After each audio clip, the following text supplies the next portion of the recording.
এতক্ষণ ধরে কিসের কথা আমিও বুঝতে পারছি না। কি দুধ খাওয়ানি বলে, তাই তো বাবু?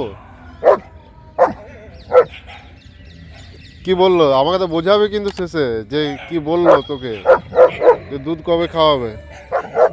ও বাবা, সামনে গরু দিদি দাঁড়িয়ে আছে, আর তোর যে গরু দিদি জন্মের থেকে আছে ওই দিদিও আছে। দেখ, এদের প্রায় মিটিং হয় এখানে, দেখা সাক্ষাৎ হয়। ওইরকম করলে কি হবে বাবু? এদের লালু দাদা দেখ বসে আছে, তোর জন্য ওয়েট করছে। বলছে যে আমার সাহেব ভাইটা কখন যাবে বাড়ি। লালু দাদা খেলটু ওয়েট করছে। বাবু, ওইভাবে ভয় খাওয়ালে তোর সাথে থাকবে ওরা? ওইভাবে ভয় খাওয়ানোর দরকার নেই। দেখ কত দেখছে, তোকে দেখছে, দেখ।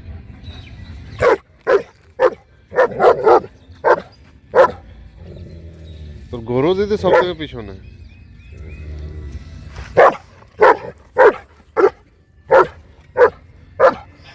সাহেবকে কিছু করা চলবে না, সাহেবকে যেই করতে যাবে কেলটু ওরা সব আছে।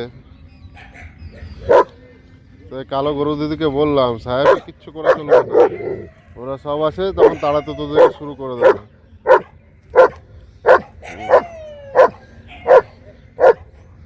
ও চিল্লা করে কি হবে?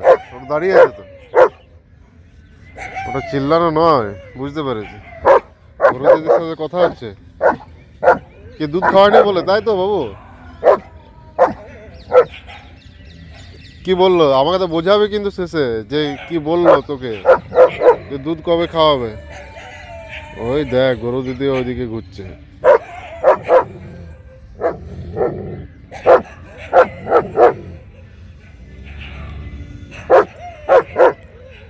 আর চিল্লাস না ওদেরকে, এতক্ষণ ধরে কিসের কথা আমিও বুঝতে পারছি না।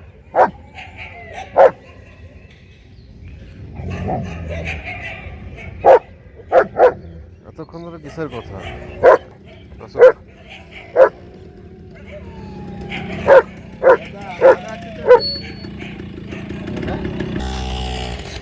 তো বাবু, তোর সাথে কি কথাবার্তা হলো? তুই তো ওদেরকে পাঠিয়ে দিলি, ওদের সব নিজে নিজে ঘর চলে গেল, তুই তো থেকে গেলি। সব চলে গেল, কি যে বললো কি জানি।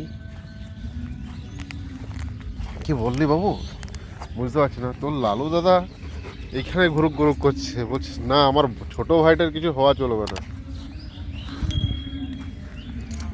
দেখো ওইদিকে চলে গেছে সব। চলো আমরাও চলো।